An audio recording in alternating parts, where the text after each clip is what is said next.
What's up, everybody? My name is Kason. Welcome back to the WDL. This is Season 3, Week 4 of the Heindler Division, and we have some really juicy best of threes to get into for you guys. But first, let's take a look at the standings as it looks heading into Week 4. We've got JB79 of the Paranoid Androids, a brand new player to our league.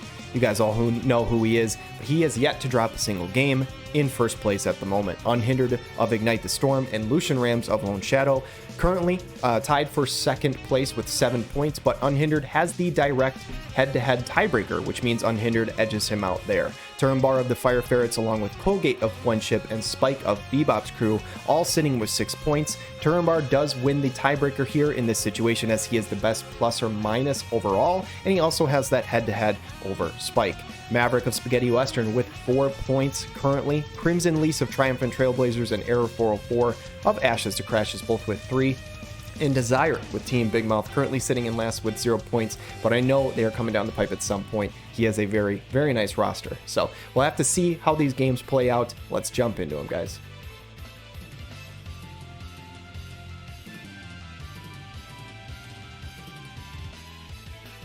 We've got Spike with Bebop's crew and Colgate of Fwendship going off against each other today. And it looks like some red mage synergy with Murmur and Miranda. Also with Astrius with the deep fortification coming out. And I believe Astrius is on 1 or 2 of the red mage cards, even though he is a katana user. Poise coming out from King Bradley. And it looks like King Bradley, Elda, and Katia on the other side. So here we go. Here's a channel. Is this a fast cast coming up from Miranda?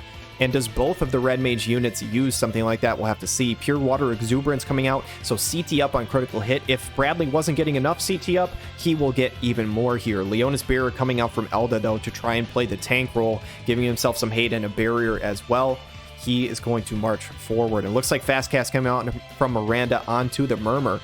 What does she go for? She's going to go Boon of the Lion, so getting some AoE resist up on the party, knowing that King Bradley has some very strong AoE attacks. Probably a nice tech. King Bradley going to use his own TMR, giving himself some haste and reaction block rate. He's going to walk forward. Indomitability on Astrius. This is a crucial buff to make sure Astrius performs the way you want. His courage is very important to him. Speaking of which, Miranda's going to go for a very similar thing, getting courage on herself as well.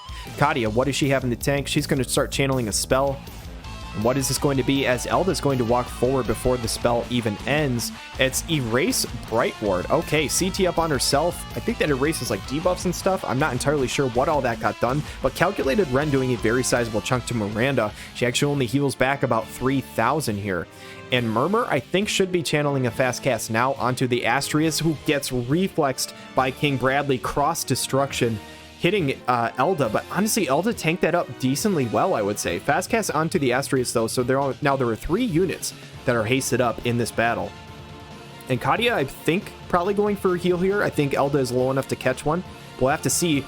Calculated Ren comes out, though, is going to proc the courage on the Miranda. He's going to chain with himself. Curative Prayer, that is exactly what we see. Miranda, can she land something like a sleep? No, she's going to go Dispelling Thrust only onto Elda, so not going for the AoE here, as Elda, who does he go for? I imagine it's Miranda. Should be able to pick up a kill. Hien does very little damage, but he only needed to do 1 damage to pick up that kill. And this is looking very good for Colgate and Fwendship. And Murmur should be fast casting herself here. Bradley going to Calculated Ren on the back line. Honestly tanked up decently well by the Murmur, who does, I think, still have that AoE res buff. Bulwark Breach, though, from Astrius doing a shitload of damage. Taking out Elda is now down to a 2v2, and do not count Astrius out here. He is a beast of a unit. He is still hasted up where King Bradley is not. And here comes Release the Void. This is his limit break. Can this one-shot before the follow-up goes through? 8,700 damage is not quite enough, but Crystal Tracer will proc the courage. King Bradley, I think, will probably hop turn order here with the CT up. Yes, he will, but he's only got 5 AP, and pressing advantage takes him out. And this is all but over, unless that Katia can bring one of these units back to life. Astrius says, I know you're the new hotness, but I'm the old hotness, and I'm here to take this over. Raze comes through. It does not land onto Elda. Unfortunately, Katia not having full life in her kit is brutal. Edge of No Return doing a good chunk, and Crystal Tracer's going to finish her off. And Spike and Bebop's crew pick up the Game 1 victory. Game number 2 of this series, and it looks like Spike is bringing back the exact same squad. On Colgate's side, though, opting for Slime over Katia, so switching up the support unit.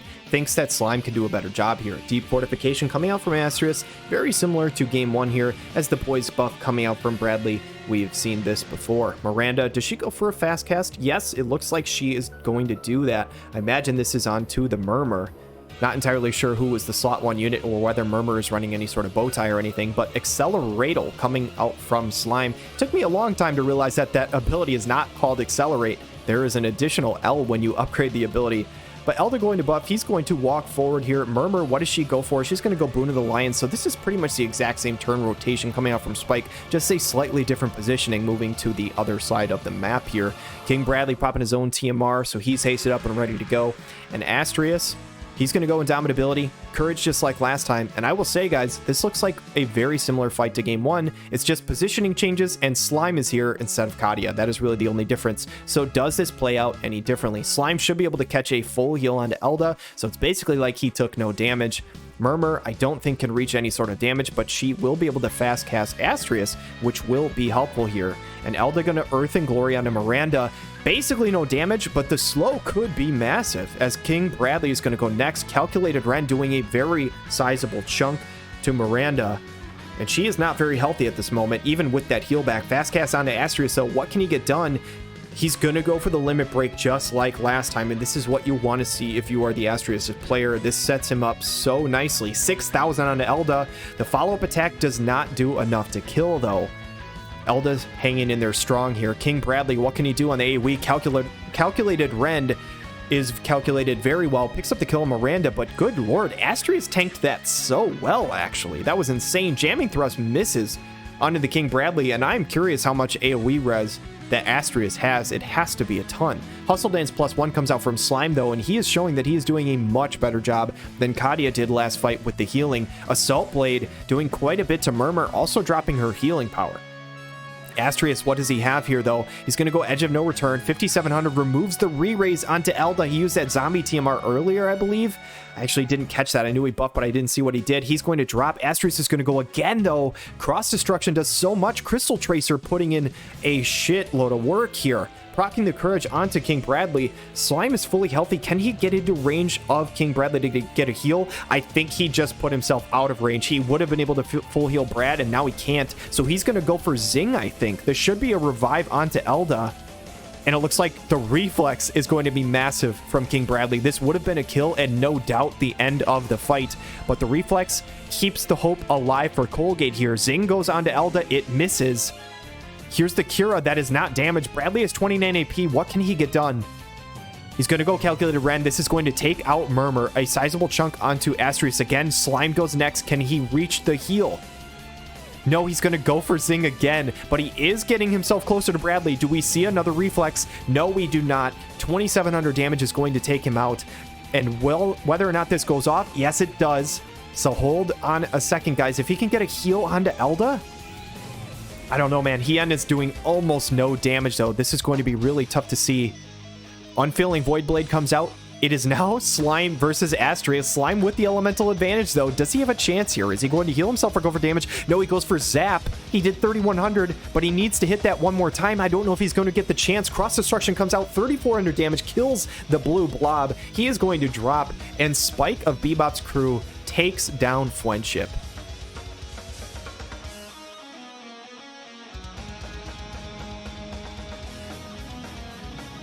Up to bat, guys, we've got Error 404 on the left side with Ashes to Crashes versus Maverick on the right side of Spaghetti Western.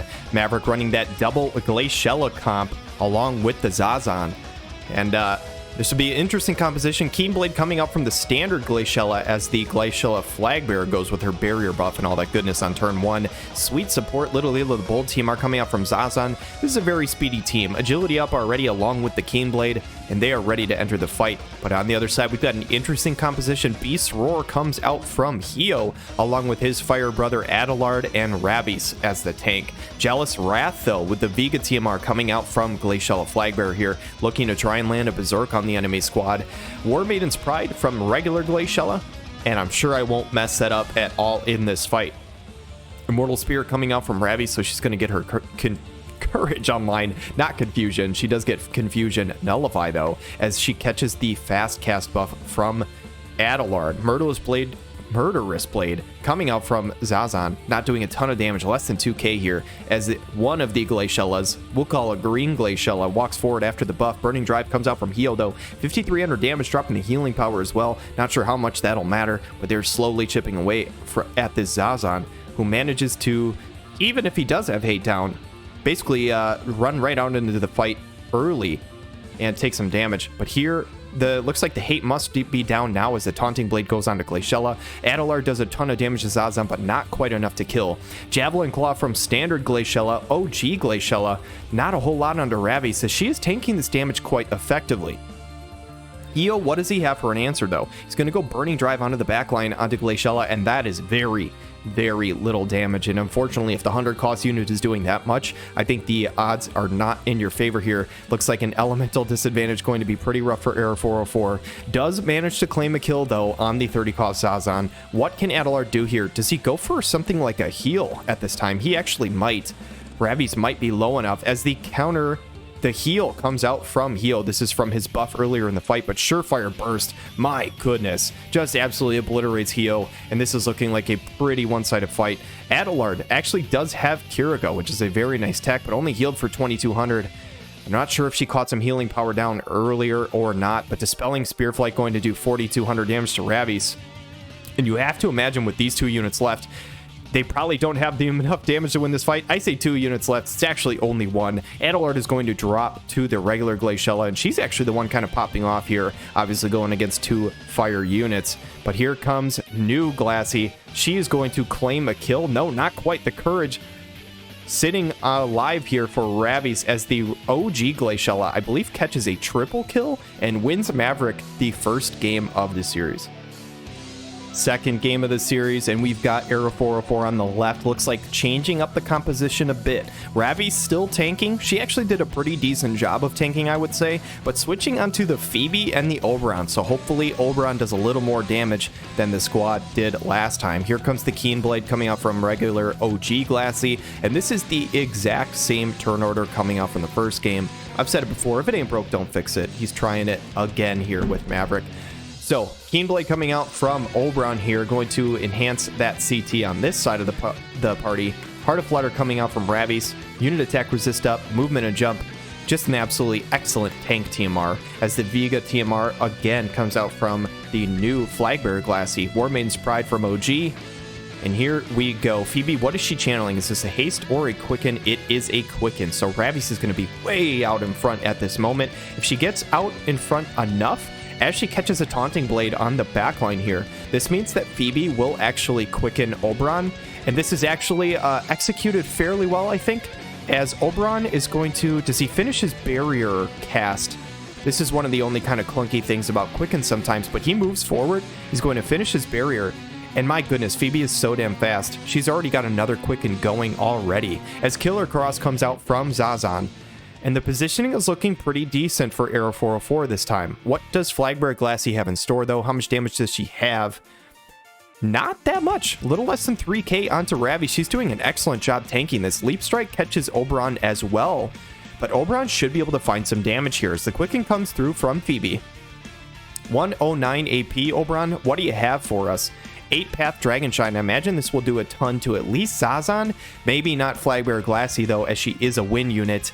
And yeah, unfortunately, even with the Elemental Resist down, probably not doing as much as you would hope. Ravi's, unfortunately, is going to walk right next to Oberon, and oh man, Flagbearer Glassy going to catch an AoE. Maiming Slash actually tanked up pretty well from Oberon. That barrier that he put online, doing a nice job. I'm thinking that maybe Flagbearer Glassy didn't maybe have enough AP to go with her chaining barrier, or chaining spear attack. Not entirely sure, though, as the Quicken comes out from Phoebe. Ravi's just going to standard attack. Zazan goes Murderous Blade for 2400 damage. But Oberon, this is your time, buddy. You need to land probably a double kill to have a chance here. He's just going to go single target onto the Zazan. 12 AP on Glassy, though, not going to be able to find an AoE. How about her twin sister, regular Glassy? Leap Strike onto all 3, and she's putting on a show once again. Taking out Ravi's. It is now a 2v2. Phoebe's going to go with the full life, though. Oh my god, and it misses. That's brutal. Honestly, I don't think it would have mattered anyway, but the triple cross will claim the kill on Oberon. OG Glassy should be able to claim this kill as well. And a very, very impressive showing from Maverick in the Spaghetti Western, picking up another series win for the season.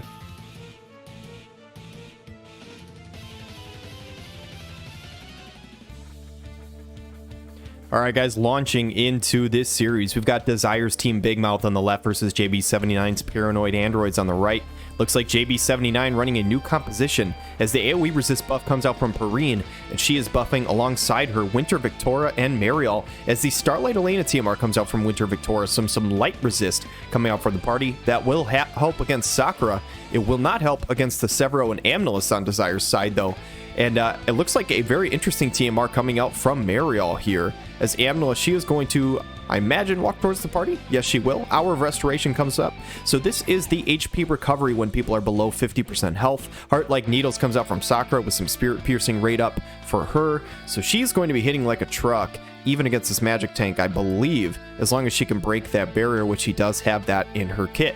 Severo is channeling his 120 skill, which is the Haste and Courage. Break Spread comes out of Winter Victoria, doing a nice chunk of damage, but that HP recovery coming in clutch from the Amnilus here. So now he has his Courage online. He's going to have to die twice to get him out of this fight as the Pissarro TMR comes out from Sakura. So there are two hasted units coming out from Dezaire. Level 4 Banishka, though, only doing 1700.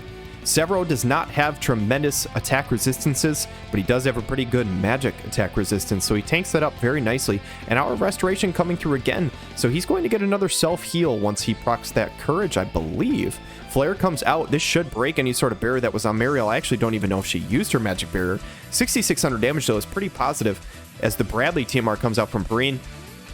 No stranger to this TMR. We've seen a ton of units use this as of late, but 3 different hasted up units on the battlefield at this moment. Break Spread comes out, though. Procs the Courage onto Severo. He will get a heal back. That will matter if Mariel hits him, but otherwise I think Perrine will easily knock him out in one hit. But speaking of Perrine, here she comes. Vortex Kick onto 2 units, and that's a double kill. And all of a sudden, this fight breaks wide open for JB79, the Paranoid Androids. Level 4 Banishka doing just a tiny bit to Amnilus. It does drop the Bravery, though, if I saw that correctly. I believe that might have been the TMR that Mariel actually just used, as Amnilus is going to channel a spell here, sniping Slow Arrow, about 2,000 damage. Drops the movement as well. Ternary Seal doing a decent chunk to Mariel, but it's not going to be enough. Vortex Kick is going to take out Amnilus, and that is a Game 1 victory for JB79.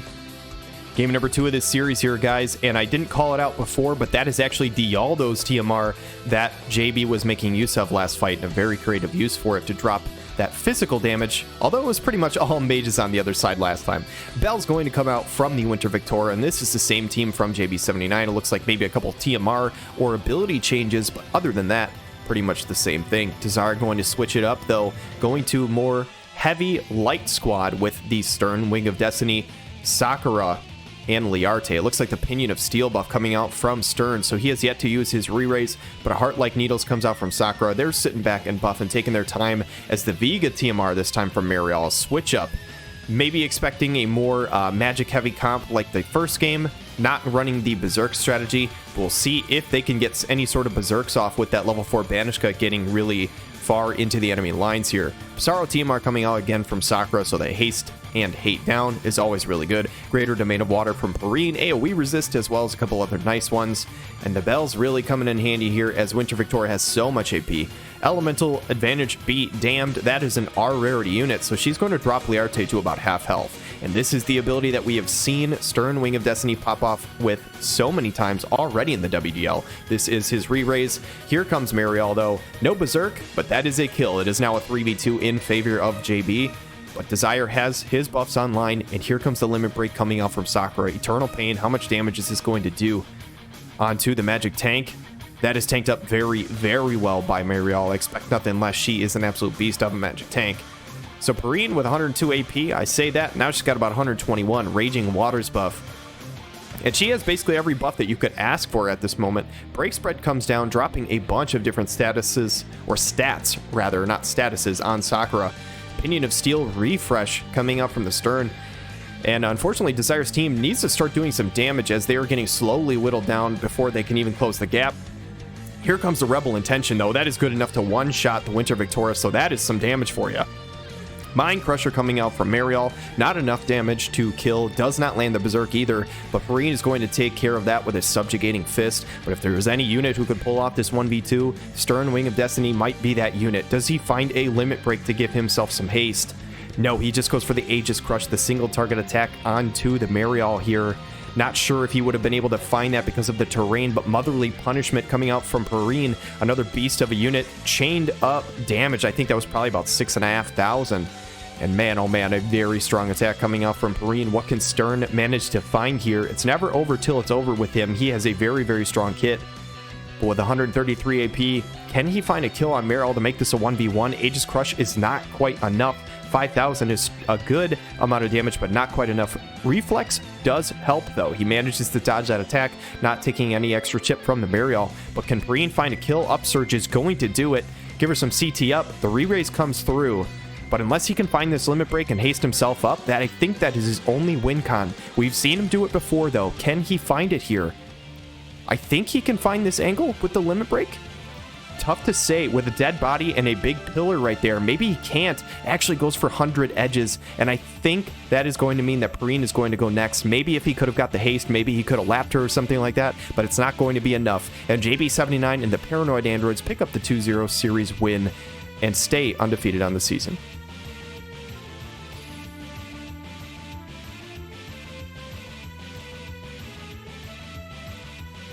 Game 1 between two players who are trying to stay near the top of the table. Unhindered with Ignite the Storm on the left side versus Turambar's Fire Ferrets, and Resist Magic coming from Edward Elric right out of the gate. A very nice tech considering Roy Mustang is on the other side. Keen Blade coming out from Alphonse, and this is the full strike team from the Fire Ferrets that we have seen multiple times before. Focus Fist from Mariluke, going to get that defense piercing rate and protect on multiple units. Attack orders from Roy Mustang, who has done a lot of work for Unhindered this season. Naya going to walk forward. She actually did not use a spell. I'm actually curious, maybe that was a mistake by Unhindered not leaving a certain ability on. Not entirely sure, but it looks like Edward and Alphonse are both going to use their crucial buffs, the Expertise of the Alchemist, and also with that Dispel with the AP restore on Edward. These two units are good to go. Heart of Flutter comes out from Little Leela, though, with even as an SR unit, she is a very effective tank.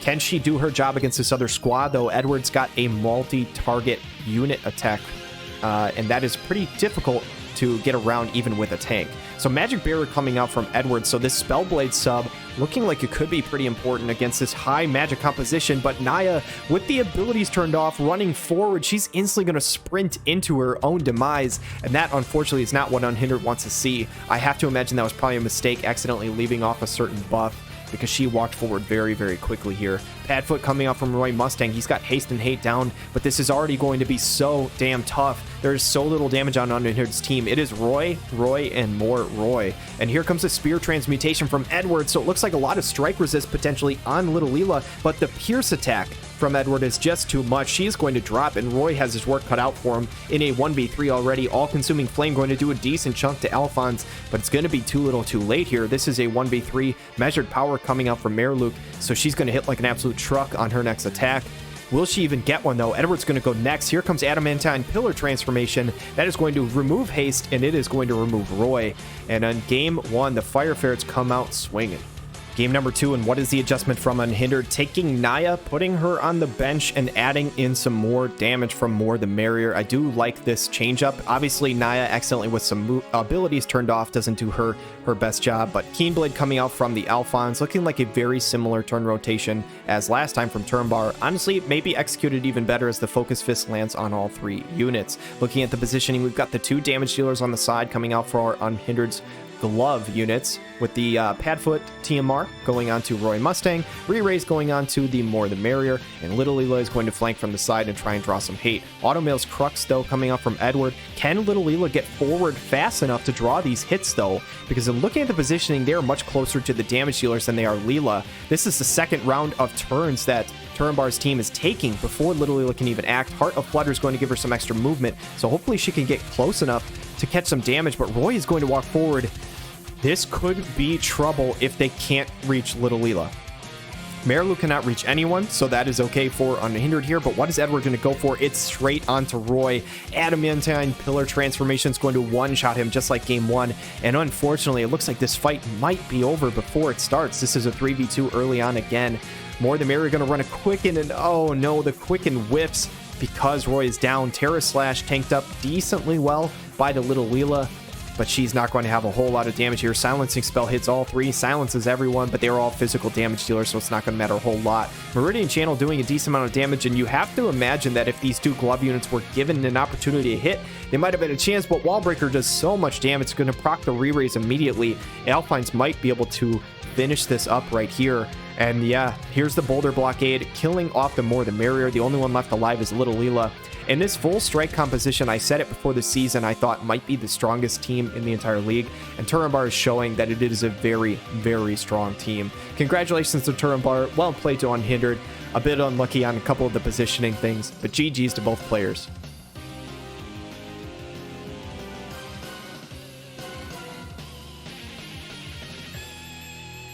We've got CrimsonLyse of the Triumphant Trailblazers versus LucianRamz of Lone Shadow in this series here. And it looks like CrimsonLyse is running a team he's ran before with Reagan, Velis, and Uni. As Leave This to Me comes out from Reagan, this double ice composition with Uni in the back.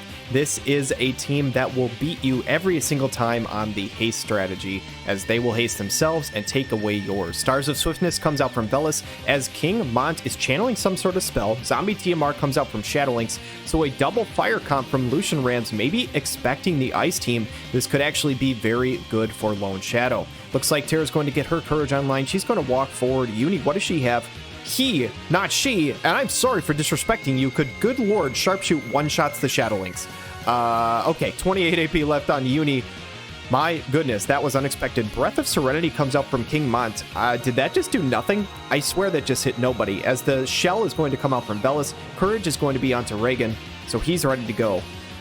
King Mont with 14,000 HP, but he needs to start tanking. He needs to stop channeling whatever the heck this spell is, because Shadowlinks is out in front, and she might just get picked off again before King Mont takes any damage. What can Shadowlinks get done? She goes for Utsu Semi, so basically way higher evasion, but Uni, I don't know, man. Is King Mont in range for the Sharpshoot? Meltdown Plus comes out from Terra, doing a sizable chunk to Uni. Just a little bit more than half of his health. Reagan's going to follow up with the Surge Strike, which is a guaranteed hit, though, and Shadowlinks is down for the count before she can do a lick of anything. And we've seen before how strong the Shadowlinks is from LucianRamz. That is a major disadvantage for him. If there was a situation where fire could be defeated by ice, it is in this 3v2.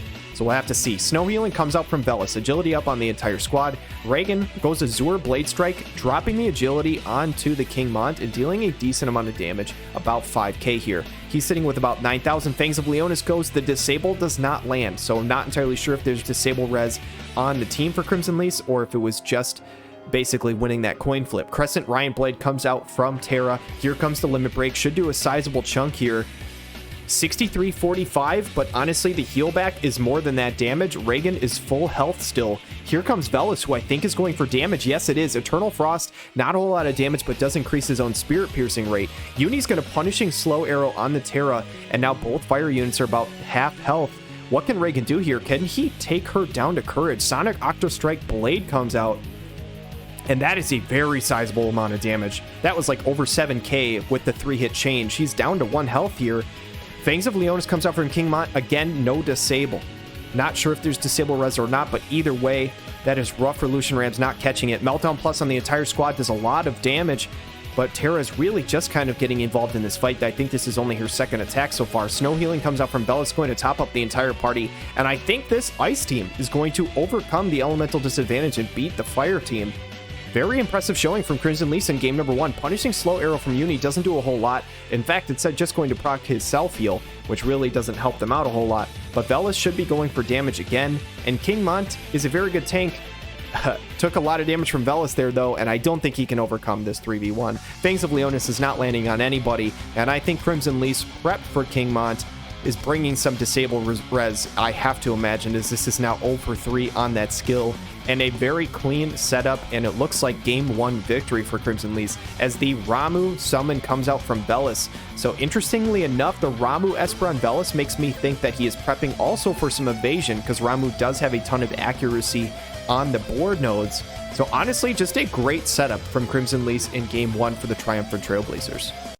Second game of this series, and CrimsonLyse is coming in with a much different strategy from last time. It looks like LucianRamz is running the exact same 3 units as game 1 though. Relentless Assault coming up from Lightning, so a double Lightning plus a little bit of Fire Splash composition. I don't think we've really seen Lilith at all yet in the WDL. Excited to see what she can do. And this is the switch up coming up from LucianRamz. Shadowlynx is not with her team this time. She has tons of mobility. She's going to flank from the side as Glorious Armor comes out from Charlotte, so she has her attract wall buff turned off actually, just going to go for the protected shell and rely on her initial hate that she joins the fight with. Dragon's Kin going to come out from Shadowlynx, give her a couple of nice really good buffs. Dragon's Bloodline coming out from the Lilith, nullifying any sort of Berserk, which is a good strategy if you're going against King Mont here, who's going to pop the Kaelim's Pride, give himself some defense and some CT up. And now Lightning is ready to play the game. She needs this pursuit buff to be her full effective self, and she's ready to go. Terror Slash comes up from Charlotte. Honestly, not a ton of damage. King Mont is normally weaker to strike than some of the other resistances, but he's a beast of a tank, and he will soak that up very nicely. Sentinel comes out for Terra, who is sitting at about 10,000 health. Shadowlynx going to mountain climb her way over, though. She's going to jump up into the sky. This should be hitting Lightning. Fangs of Leonis goes on to Charlotte. Again, no disable. The prep is looking really clean from CrimsonLyse so far. Barrage from Lilith doing very little damage and actually using quite a bit of her AP. I'm not sure if that's the skill you want to see from Lilith here, as Life Siphon 2 comes out from Lightning. 2,700 damage. The Pursuit actually does even more than that with 3,300 on the crit. There's Charlotte. What does she have ready for us? It's going to be Surge Strike, but it's going to be on the Terra. And is King Mont out of hate already? Fangs of Leonis comes out again. Again, no disable. And LucianRamz clearly has a lot of other skills turned off to make sure that he uses that, but the prep from CrimsonLyse is just very, very good. The Limit Break coming out from Terra, she's going to jump way up into the sky, drop a giant bomb on Charlotte's head, but it's barely going to do any damage at all. She's a phenomenal magic tank, even till this day. Shadowlynx is going to jump up into the air. She is a lot weaker to pierce than other types of attacks, so I could see this doing a decent amount of damage. And it looks like Lilith is just going to pop some AP restore. Honestly, not even 2k from the Shadowlynx. This looks really good for CrimsonLyse as Life Siphon 2 does so much damage. The accuracy is there. Finds the kill onto Shadowlynx. The Pursuit will proc the Courage onto Terra. And man, oh man, this Lightning got an opportunity to pop off, and she took it and ran with it.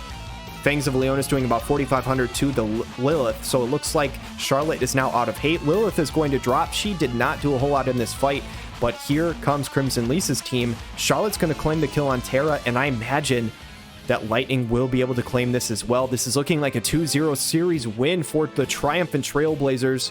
The Trailblazers remain triumphant in this series. Congratulations to them, and well played by LucianRamz.